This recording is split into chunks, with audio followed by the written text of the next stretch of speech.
तो अब हम ऑक्सीजन डिसोसिएशन कर्व को यूज़ करते हुए कुछ अगले इम्पोर्टेंट पॉइंटर्स देखते हैं जो कि एनसीईआरटी में गिवन है। अब एट एल्वियोलाई की बात कर रहे हैं तो एल्वियोलाई में जो पार्शियल प्रेशर ऑफ ऑक्सीजन है वो ज़्यादा है as compare to partial pressure of CO2, जिसकी वजह से हीमोग्लोबिन ऑक्सीजन के साथ बाइंड करता है। ठीक है, देखो एल्वियोलाई एल्वियोलाई है, उसके पास है डीऑक्सीजनेटेड ब्लड। डीऑक्सीजनेटेड ब्लड में हीमोग्लोबिन के साथ CO2 बाइंडेड है, मतलब कार्बामिनो हीमोग्लोबिन पड़ा हुआ है। ठीक है, तो CO2 निकलेगा और हीमोग्लोबिन के साथ ऑक्सीजन बाइंड हो जाएगा। क्यों हो रहा है? क्योंकि जो पार्शियल प्रेशर ऑफ CO2 है वो कम है एज कम्पेयर टू ऑक्सीजन का। इसकी वजह से हमने अभी पढ़ा था ना पीछे कि जो formation of oxy haemoglobin primarily depends on the partial pressure of oxygen. ठीक है, तो पार्शियल प्रेशर ऑक्सीजन का ज्यादा है तो इसीलिए ऑक्सी हीमोग्लोबिन का फॉर्मेशन हो जाएगा।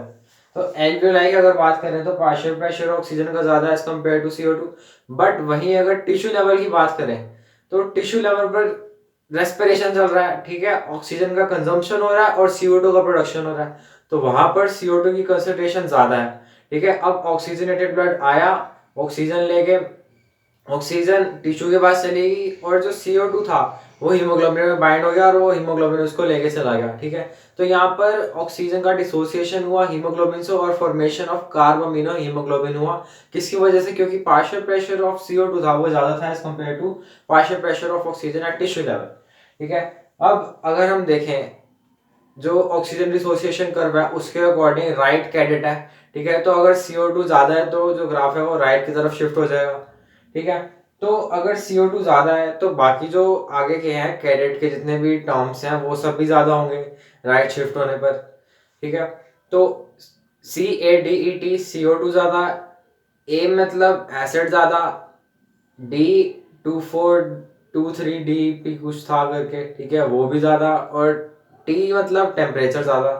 तो जहां पर पार्शियल प्रेशर ऑफ CO2 ज्यादा होगा, ठीक है, CO2 की कंसंट्रेशन ज्यादा होगी, वहीं पर H प्लस आयन की कंसंट्रेशन भी ज्यादा होगी, टेम्परेचर भी ज्यादा होगा। मतलब जहां पर पार्शियल प्रेशर ऑफ CO2 या फिर CO2 की कंसंट्रेशन ज्यादा है, कहां पर है? टिश्यू लेवल पर। वहां पर टेम्परेचर भी ज्यादा है और H प्लस आयन की कंसंट्रेशन भी ज्यादा है, मतलब पीएच की वैल्यू कम है। पीएच की वैल्यू कम है और ये सारी कंडीशन ग्राफ को राइट में शिफ्ट कर देते हैं। ठीक है, राइट में शिफ्ट कर देते हैं तो वहां पर CO2 की कंसंट्रेशन ज्यादा है। CO2 की कंसंट्रेशन कहाँ होती है? ज्यादा टिश्यू लेवल पर। ठीक है, तो ये जितने भी सारी कंडीशंस हैं factors favourable for dissociation of oxygen from oxy haemoglobin, क्योंकि जो टिश्यू लेवल है वहां पर हीमोग्लोबिन से ऑक्सीजन डिसोसिएट हो जाता है और CO2 हीमोग्लोबिन पे चिपक जाता है, फिर वो डीऑक्सीजनेटेड ब्लड गिल्स के पास, सॉरी लंग्स के पास पहुंच जाता है। सेम इसका अपोजिट, टेम्परेचर कम, H प्लस आयन की कंसंट्रेशन कम और पीएच ज्यादा, these factors are favourable for formation of oxy haemoglobin.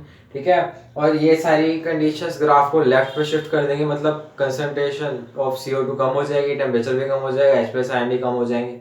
ठीक है, CO2 कम है मतलब ऑक्सीजन ज्यादा है, ऑक्सीजन ज्यादा, ऑक्सीजन की कंसंट्रेशन ज्यादा कहाँ होती है? एल्वियोलाई में। ठीक है, तो ये थे पॉइंटर्स। अब आगे चलते हैं, एक बड़ा इंपॉर्टेंट पॉइंट है, every 100 ml of oxygenated blood can deliver 5 ml of oxygen to tissue under normal physiological condition. Generally 100 ml of blood 20 ml of oxygen carry करता है।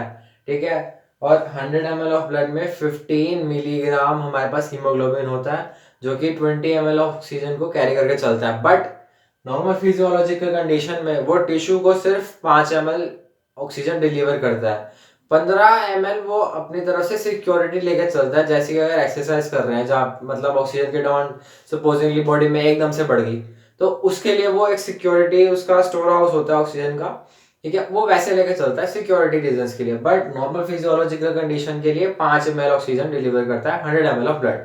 बट वो लेके कितने चलता है? 20 ml ऑफ ऑक्सीजन। ठीक है, अब हमने ट्रांसपोर्ट ऑफ ऑक्सीजन पढ़ा था, अब आगे ट्रांसपोर्ट ऑफ CO2 देख लेते हैं। ठीक है, CO2 is carried by haemoglobin as carbamino haemoglobin, और कार्बन मोनोऑक्साइड के साथ जब हीमोग्लोबिन बाइंड कर देता है, ठीक है, हीमोग्लोबिन कार्बन मोनोऑक्साइड के साथ इरिवर्सिबली बाइंड करता है। बट अगर बात करें हीमोग्लोबिन ऑक्सीजन और कार्बन डाइऑक्साइड दोनों के साथ रिवर्सिबली बाइंड करता है। ठीक है, तो अगर हम बात करें जब कार्बन मोनोऑक्साइड हीमोग्लोबिन के साथ जुड़ती है तो उस कंपाउंड को हम बोलते हैं कार्बोक्सी हीमोग्लोबिन। अब CO2 पे वापस आ जाते हैं। This binding is related to, मतलब CO2 और हीमोग्लोबिन की binding is related to partial pressure of CO2। हम बात कर चुके हैं। Formation of carbamino haemoglobin is mainly dependent on partial pressure of CO2 और एक्स्ट्रा कुछ फैक्टर्स हैं जो सेकेंडरीली इफेक्ट करते हैं इस प्रोसीजर को। PO2 is major factor that could affect this binding, ठीक है। बट अगर प्राइमरीली बात करें तो primarily this binding is related to partial pressure of CO2।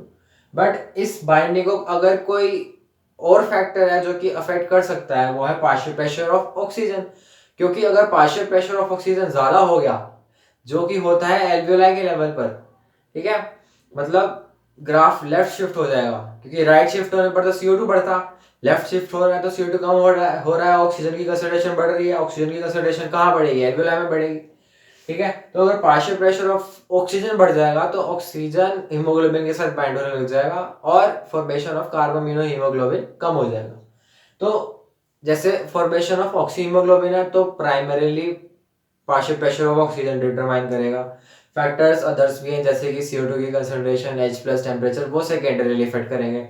But अगर फॉर्मेशन ऑफ कार्बामिनो हीमोग्लोबिन है तो mainly partial pressure of CO2 इस बाइंडिंग को अफेक्ट करेगा। सेकेंडरी फैक्टर है जो कि मेजर फैक्टर्स में आता है वो है पार्शियल प्रेशर ऑफ ऑक्सीजन। अब अगर partial pressure of CO2 is greater than partial pressure of oxygen that happens at tissue level, ठीक है, या फिर ग्राफ को हम राइट शिफ्ट करेंगे, more binding of CO2 with haemoglobin occurs. जिसका प्रेशर ज्यादा होगा हीमोग्लोबिन के साथ वही ज्यादा बाइंड करेगा, ठीक है। अब नेक्स्ट पॉइंट पर आते हैं। RBC contain a very high concentration. अब कार्बोनिक एनहाइड्रेस एंजाइम है, एनसीईआरटी में क्लियरली लिखा हुआ है कि आरबीसी के अंदर कार्बोनिक एनहाइड्रेस एंजाइम की कंसंट्रेशन मैक्सिमम रहती है, ठीक है। मेजर कंसंट्रेशन कार्बोनिक एनहाइड्रेस की आरबीसी में रहती है, थोड़ा बहुत अमाउंट उसका प्लाज्मा में भी रहता है। RBC contain a very high concentration of enzyme carbonic anhydrase and minute quantities of same is present in plasma too, ठीक है। तो अगर रिजर्वायर की बात करें कार्बोनिक एनहाइड्रेस का, रिजर्वायर कौन है, तो आरबीसी ही रिजर्वायर है, ठीक है। और जब हम डायग्राम देखते हैं हमारे नोट्स वाले, जो कोचिंग वाले नोट्स थे, उसके अंदर भी जो कार्बोनिक एनहाइड्रेस था वो आरबीसी के अंदर ही बना रखा था, ठीक है। ये जो रिएक्शन चल रही थी आरबीसी के अंदर ही चल रही थी। ऑल्दो जो कार्बोनिक एनहाइड्रेस है वो पूरे ब्लड में है, आरबीसी के अंदर भी है और बाहर वाले प्लाज्मा में भी है, बट मैक्सिमम कंसंट्रेशन उसकी आरबीसी के अंदर रहती है। एनसीईआरटी में क्लियरली लिखा हुआ है RBC contain a very high concentration of carbonic anhydrase enzyme and minute quantities are also found in plasma. अब कार्बोनिक एनहाइड्रेस इस रिएक्शन को फैसिलिटेट करता है। अब हमें पता है ना कि जो CO2 है वो 70% या फिर ऐसा बोलें कि मेजरली बाइकार्बोनेट आयन की फॉर्म में ट्रांसपोर्ट होती है ब्लड में। तो यही वो रिएक्शन है, ये रहा हमारे पास बाइकार्बोनेट आयन, CO2 और H2O मिलते हैं, H2CO3 बनाते हैं, ठीक है, in the presence of enzyme carbonic anhydrase. यहाँ पर भी वही ऐड कर रहा है, यहाँ पर भी वही ऐड कर रहा है, और ये रिवर्सिबल रिएक्शन होती है क्योंकि जब ये कार्बोनिक एनहाइड्रेस बन रहा है तो ऑक्सीजन का ट्रैवल हो रहा है, ठीक है। मान लो टिश्यू लेवल पर ये बन गया, टिश्यू लेवल पर बाइकार्बोनेट आयन हमारे पास आ गया, अब उसको एल्वेओलाई तक पहुंचाया तो वहां पर हम बाइकार्बोनेट आयन को तो रिलीज कर नहीं सकते ना, तो रिएक्शन वापस चली जाएगी एल्वेओलाई के लेवल पर ताकि हमारे पास CO2 आ जाए और वाटर आ जाए, वाटर रह जाएगा ब्लड में, CO2 रिलीज हो जाएगी बाहर एटमॉस्फेयर में, ठीक है। तो इस चैप्टर में इरिवर्सिबल जो रिएक्शन होती है वो सिर्फ और सिर्फ कार्बन मोनोऑक्साइड और हीमोग्लोबिन के बीच में होती है, जिसकी वजह से oxygen carrying capacity of haemoglobin reduce हो जाती है। At tissue level partial pressure of CO2 ज्यादा है ऑक्सीजन से, क्यों, क्योंकि वहां पे कैटाबॉलिज्म चल रहा है। ड्यू टू कैटाबॉलिज्म क्या होता है, कॉम्प्लेक्स से सिंपलर फॉर्म में डिवाइड होना, ठीक है। ऑक्सीजन का यूटिलाइजेशन होता है या फिर इसको रेस्पिरेशन भी बोल सकते हैं हम। जो हमारे पास ग्लूकोज था उसको सिंपलर फॉर्म में ATP में कन्वर्ट करके उस एनर्जी को यूज करते हैं कैटाबॉलिज्म में, ठीक है।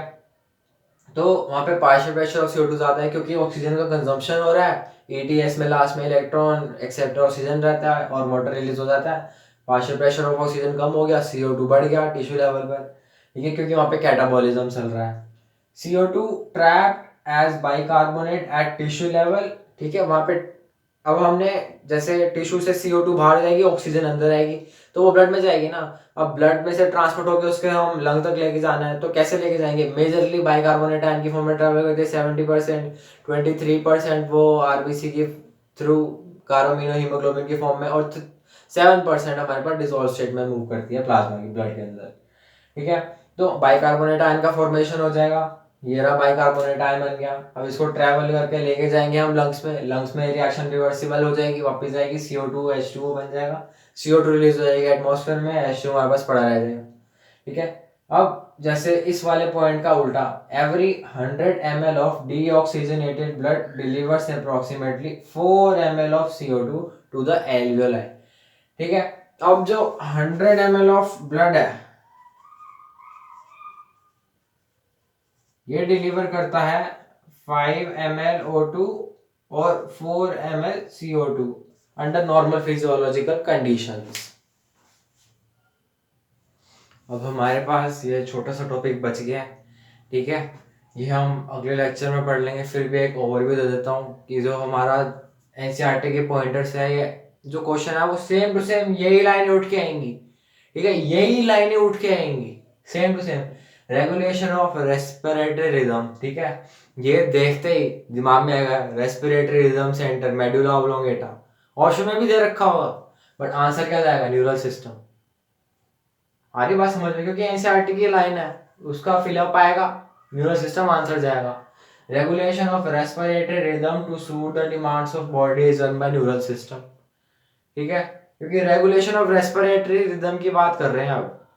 ठीक है, तो इसके अंदर पूरा आ गया, रेस्पिरेटरी रिदम सेंटर भी आ गया, ठीक है, न्यूमोटॉक्सिक सेंटर भी आ गया। क्योंकि रेगुलेशन जो है, देखो रेगुलेशन मेनली जो हम बात करते हैं रेस्पिरेटरी रिदम सेंटर करता है, जो कि मेडुला ऑब्लोंगेटा में प्रेजेंट है, मान ली बात।